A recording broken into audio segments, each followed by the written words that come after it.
Hola, bienvenidos a un nuevo programa en Tribuna Profesional, el programa que todas las semanas ponemos en su pantalla, producido por FEPUT, por la Federación de Entidades Profesionales Universitarias de Tucumán.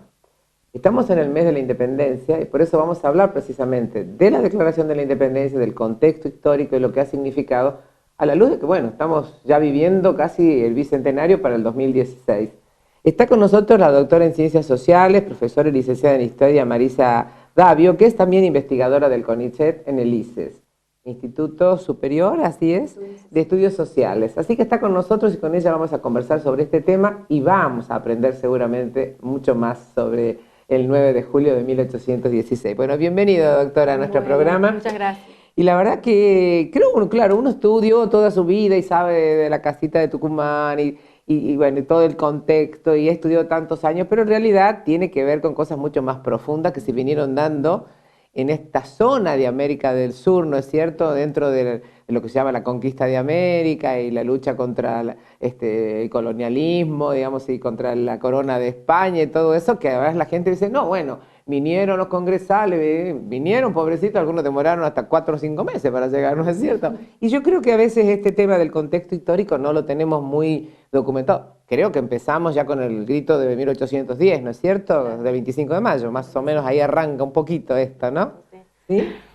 Bueno, sí, un poco, digamos, es tratar de entender, digamos, este proceso revolucionario, o sea, entender la independencia no solamente como un hecho aislado, sino como un proceso de continuación de esta revolución que, como decía, se venía gestando desde el 1810 y que son, digamos, es la consecuencia de un proceso largo ya que venía de disconformismo criollo, a partir, por ejemplo, algunas causas más profundas, digamos, podemos entenderlas a partir de las reformas borbónicas del siglo XVIII, donde España, digamos, de alguna manera trata de centralizar, una centralización de la monarquía a partir de distintas reformas en España y en América para lograr volver a recuperar la hegemonía que tenía en el siglo XVI en España. Frente a, ya en el siglo XVIII, ya la hegemonía era claramente de Inglaterra, digamos. Entonces, la idea es crear nuevos virreinatos en América, nuevos virreinatos, nuevas intendencias y poner funcionarios españoles para, de alguna manera, claro, que haya un mayor control, digamos, de lo que está ocurriendo en América y también capacidad de explotación, digamos, de todos los recursos económicos que vayan para Además, España. En este caso, de distintas colonias, llegaban fortunas a España, ¿no es cierto? Claro, claro, sí, toda la extracción de las minas, de todas las plantaciones, iban a... ¿Y eso provocó malestar en la gente que estaba desde hacía años con el hecho de que vinieran más funcionarios y gente de España para manejar un poco todo esto acá en estas colonias? Claro, sí, sí, digamos, justamente los criollos, que eran los hijos de españoles nacidos en América, estaban acostumbrados ya desde el siglo XVII a participar, por ejemplo, en los cabildos, y a partir, digamos, de este siglo XVIII, con estas nuevas pretensiones de los Borbones, trae un gran disconformismo, un gran descontento, que va a ser una de las causas, pero no va a ser la única, obviamente, de este proceso que se va a generar con la revolución.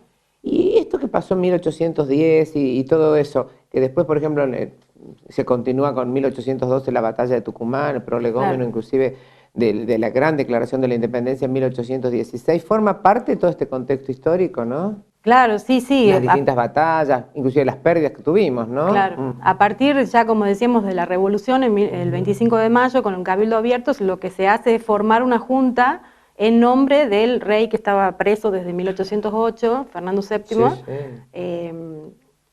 de forma provisoria, o sea, hasta que vuelva el rey que consideraban legítimo, tanto en España, el pueblo español, como en América. Y a partir de esa revolución, digamos, no hay ideas todavía de independencia, pero con el suceder de los acontecimientos, la guerra con el español, con los realistas, en distintos frentes, porque no fue un solo frente, sino en el Alto Perú, que era para recuperar esa zona muy rica por las minas de plata, de Potosí, y bueno, otros Paraguay, que se independiza más tempranamente, o en el caso de Córdoba también, que hay un foco realista en la primera época.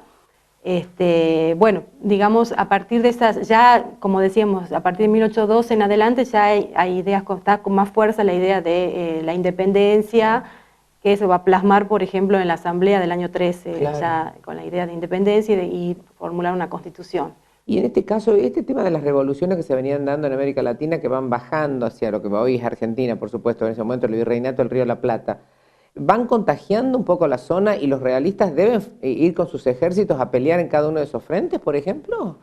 Claro, sí, digamos, se da una lucha, guerras y distintas batallas que en esta zona del Alto Perú, por ejemplo, en distintos lugares, digamos, lo que pasa es algunos triunfos por parte de los revolucionarios, por ejemplo, en la batalla de Tucumán, como decía, en 1812, que se celebró el bicentenario hace 2 años, en 1813 la de Salta. La de Salta, después la Asamblea del año 13. Claro, y algunas después, bajo la dirigencia también de Belgrano, digamos, bueno, unas derrotas como en Vilcapugio, Ayohuma y Sipe, que ya señalan la idea de buscar otra vía para recuperar esta región altoperuana, que sería la actual Bolivia. Claro. Digamos, según el Plan Continental de San Martín, digamos, por Chile, liberando Chile, y por mar, liberando también el Perú y por lo tanto el Alto Perú. El Alto Perú. Y en este contexto histórico, ¿cómo estaba desde la sociedad tucumana? ¿Cómo vivía eso? Porque eran tan grandes las distancias. Hoy hablamos con la mayor naturalidad, pero yo creo que hasta que llegaban las noticias del Virreinato del Río de la Plata o desde el norte pasaban meses, ¿verdad? Claro, sí, eran muy lentas las comunicaciones, las vías de transporte también, digamos, obviamente. ¿Era una población pequeña en este momento, por ejemplo? ¿Cuánta gente se habla, por ejemplo, de 1813, 14, 15, Claro. 16?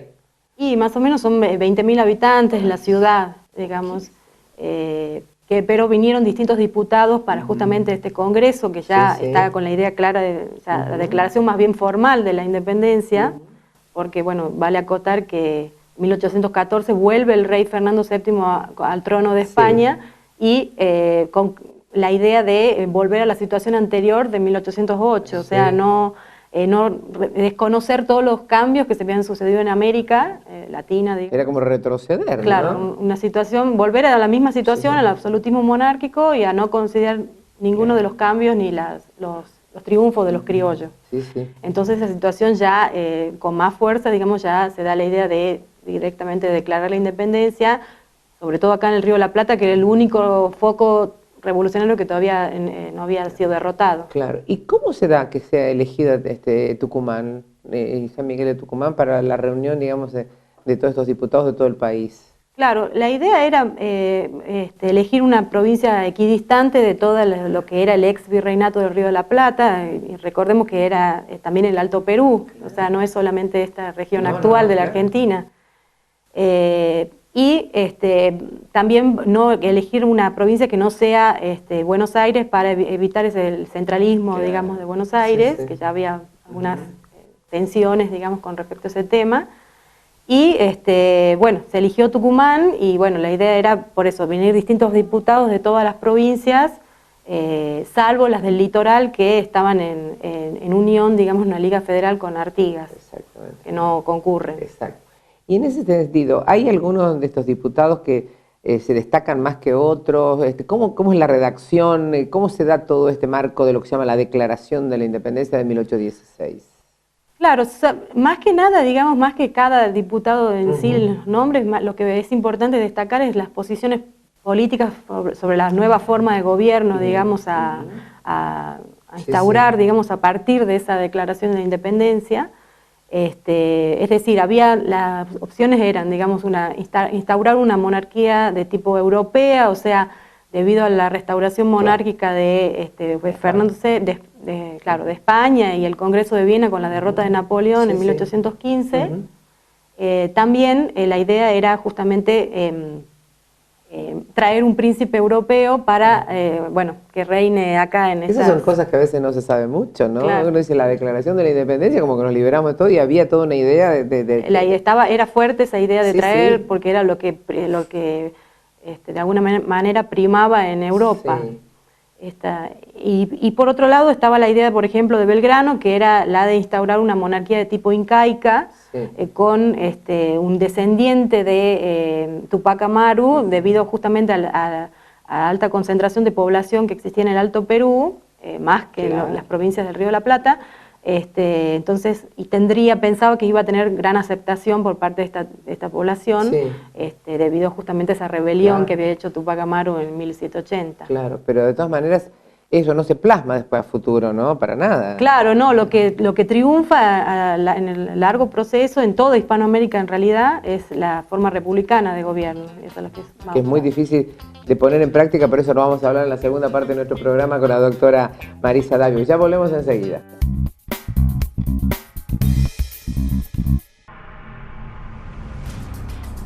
Continuando con el ciclo Aprendiendo a ver y debatir el cine como séptimo arte, organizado por FEPUT, la Federación de Entidades Profesionales Universitarias de Tucumán, y el Colegio de Graduados en Ciencias Económicas de Tucumán, el doctor Miguel Ángel García presenta el próximo jueves 14 de agosto la película Reality.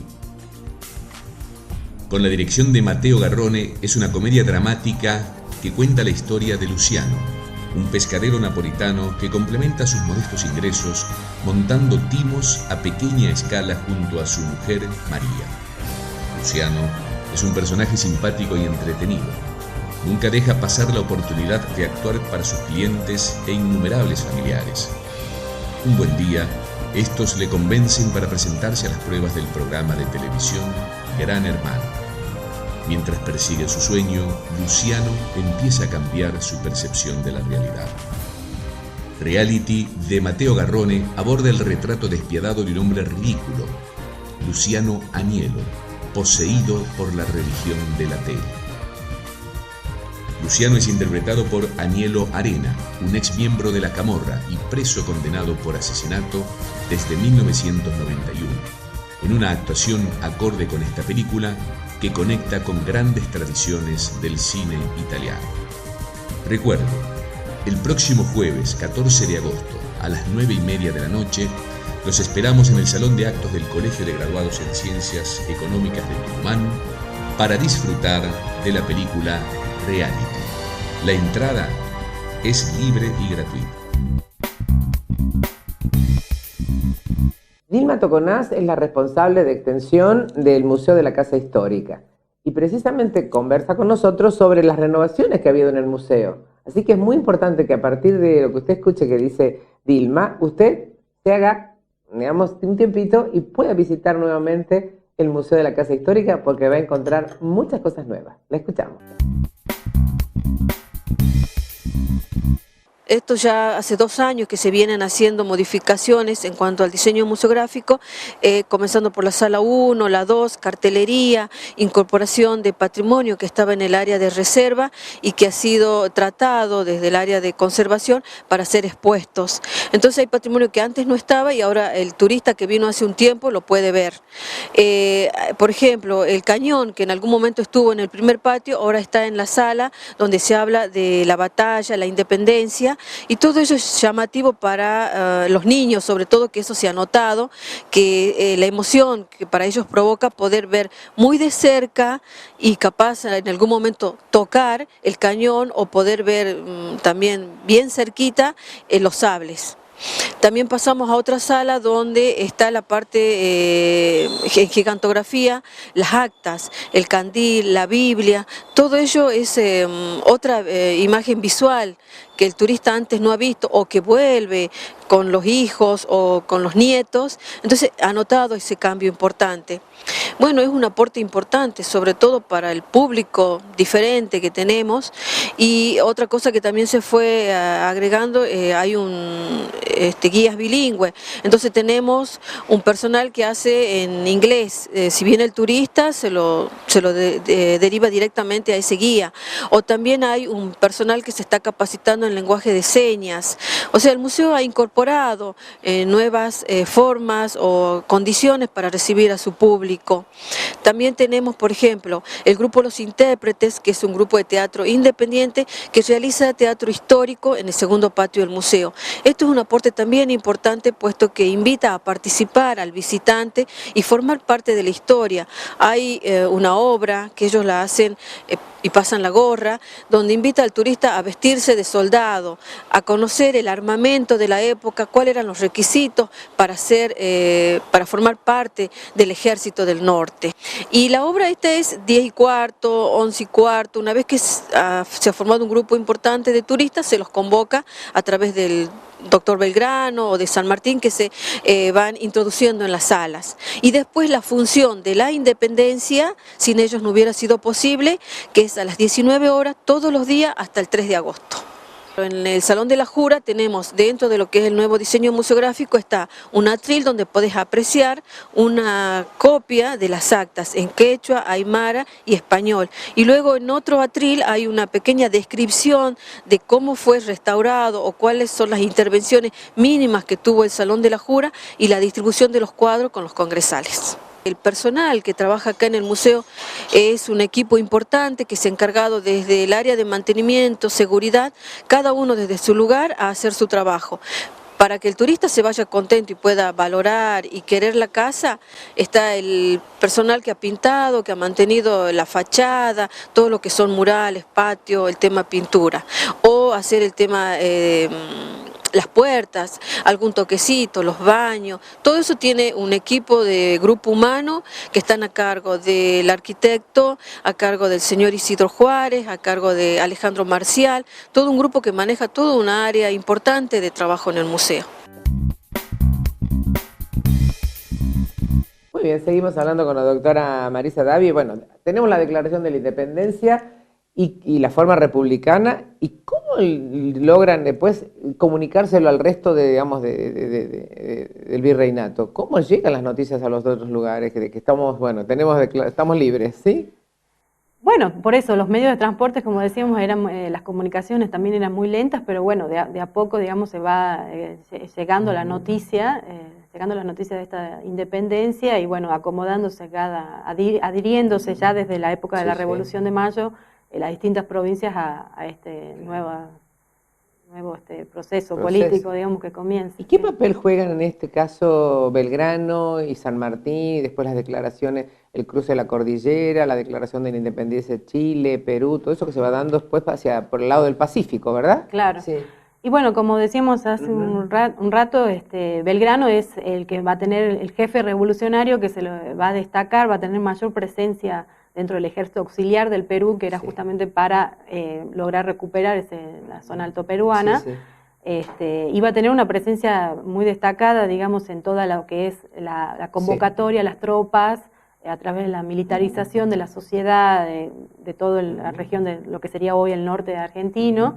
Y en el caso específico de Tucumán, digamos, también tratar de convocarlas a partir de el éxodo jujeño, por ejemplo, que viene toda la población, y en 1812 donde se libra la batalla acá en Tucumán, digamos, convocando y motivando a todos los pobladores, digamos, a participar dentro, debido a que justamente estaba en peligro el territorio patrio. ¿Y cómo estaba formado, digamos, la conducción del gobierno a nivel nacional en Buenos Aires? Este deseo, además, de que San Martín se haga cargo del ejército del Perú, que va a liberar Chile y Perú, este hecho que se instala en Cuyo. ¿Cómo se va dando todo ese proceso?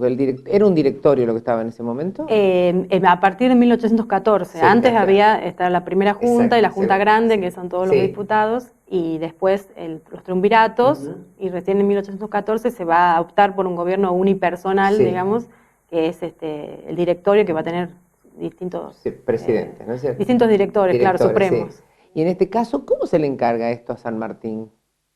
Lo del plan continental, digamos. Bueno, en primer lugar es importante también, creo, destacar, debido a justamente este año se celebra o se conmemora, digamos, la presencia de San Martín en 1814 como jefe del ejército auxiliar del Perú, digamos. Tuvo 5 meses solamente, pero también, al igual que Belgrano, o también influido de alguna manera por los consejos de Belgrano, trata de incentivar, digamos, a la lucha con el español cuando estuvo, mientras estuvo en Tucumán, y de optar por una política más bien defensiva frente a la estrategia, digamos, de guerra que estaba librando Güemes en Salta y Jujuy, con la guerra de guerrillas frente a los españoles. Y entonces ahí se empieza a conformar lo que se llama el ejército y con sede en Cuyo.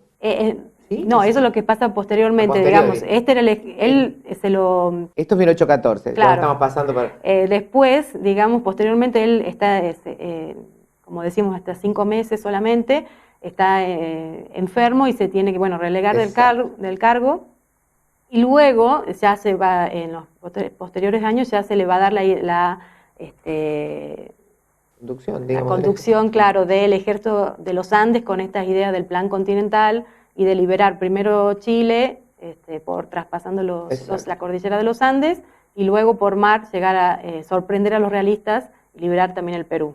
Son epopeyas de tipo grandioso, uno hoy porque va por una carretera y pasa a Chile, pero eso fue una de las cosas más grandiosas, fue una gran casi como estrategia. Las cosas que pasaron en otras partes del mundo con ejércitos 10 veces mayor, y sobre todo pensando en una persona que toma la decisión de aglutinar a miles de personas que se van acercando a Cuyo para formar este ejército, que creo que demoró como 1 año, más o menos 2. Claro, ¿no? sí, es, digamos, una gran convocatoria que en el caso de San Martín, digamos, que realiza en la zona de Mendoza, de San Juan, convocando a distintos grupos, inclusive hasta negros esclavos, se los trata de motivar para participar, dándole en el ejército, dándole la promesa de luego de la guerra conseguirían la libertad. Entonces, ¿Y había un consenso generalizado en las distintas provincias que conforman la Argentina sobre este apoyo a San Martín, sobre la necesidad de este plan, todo eso? ¿O había, digamos, facciones en las cuales no estaban algunos de acuerdo? Sabemos las luchas revolucionarias, inclusive dentro de nuestro continente, que duraron muchos años, ¿no? Después, inclusive, de la liberación de Chile y Perú, ¿no? Claro, sí, había grupos que no estaban muy de acuerdo dentro de la dirigencia revolucionaria, pero en el caso de, por ejemplo, el director Pueyrredón es el que va lo va a apoyar, digamos, ampliamente a San Martín para realizar esta campaña. Este tema de que están, digamos, en la lucha revolucionaria, llegamos a Perú, y está de pronto, San Martín llega por mar, y sin embargo se encuentra con Bolívar, y esa reunión de Guayaquil, ¿qué hace que San Martín decida que no siga adelante con este plan transcontinental, digamos? Claro, bueno, sí, la idea estaba, pero no se logra, digamos, hay distintas facciones, distintas oposiciones, y bueno, finalmente se opte por independizar cada región, inclusive lo que era el Alto Perú, y formar lo que sería la actual Bolivia, dándole el nombre de Bolívar, digamos, también, de ahí surge.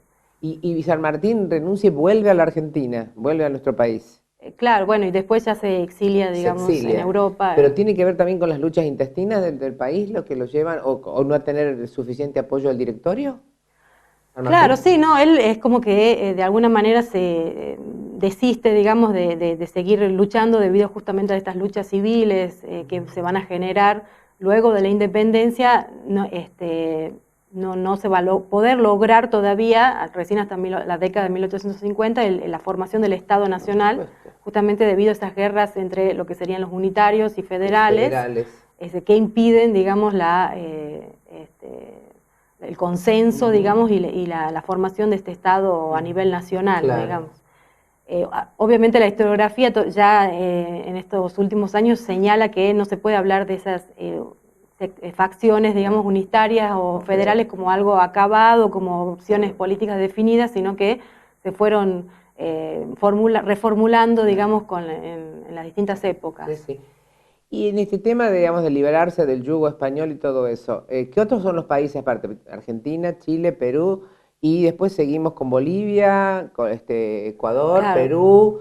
Perú ya dijimos, y Colombia, ¿no? Claro, Colombia, Venezuela, digamos, se van... Exacto. Con Bolívar, digamos, se van surgiendo, ¿no? Claro, se van de a poco, es como decíamos, este efecto dominó, que se van liberando, digamos, del yugo español. ¿Y con Uruguay cómo es este desprendimiento que tenemos de la banda oriental y Claro, todo la banda eso? oriental perteneció hasta la década de 1820 y luego finalmente se vale decidir la separación, digamos, la independencia, ¿va?, de la banda oriental del Uruguay. Es interesantísimo el proceso y resulta que estamos a las puertas del Bicentenario, doctora, ¿no? ¿Cómo lo viviremos? ¿Estudiaremos un poco más? ¿Querremos saber algo más de nuestra historia, del contexto y de cómo se han ido dando estos 200 años? Claro, sí, por eso es importante reivindicar, generar estos espacios para reivindicar todos estos procesos de la historia, de nuestra historia en realidad, Sí. no solamente de Tucumán, sino también de todo lo que era el Río de la Plata, y tratando de reivindicar también otros actores que jugaron, entraron en escena, como decíamos, los sectores más bajos de la población, no solamente estos grandes héroes como San Martín, Belgrano, sino también este ejército que lo acompañaba, que también debía ser convocado, motivado por estos jefes para participar. Fue una revolución popular, ¿verdad? Sí. Bueno, digamos, hay varios debates, digamos, hay varios debates. Será posterior. Pero sí que participan estos sectores, se militarizan a partir de este proceso revolucionario. Es interesantísimo, la verdad. Nosotros empezamos con estos temas. Hasta el 2016 vamos a tener muchos historiadores que van a estar dando sus puntos de vista y va a ser muy lindo además el debate que se pudiera dar en la sociedad tucumana, ¿no? Con ustedes, los historiadores, debatiendo con el público en general, ¿no? Sería que ahonde un poco más en los temas. Sí. Así es, ojalá. Bueno, le agradecemos a la doctora Marisa Davio, nosotros nos despedimos hasta el próximo programa, si Dios quiere. Muchas gracias.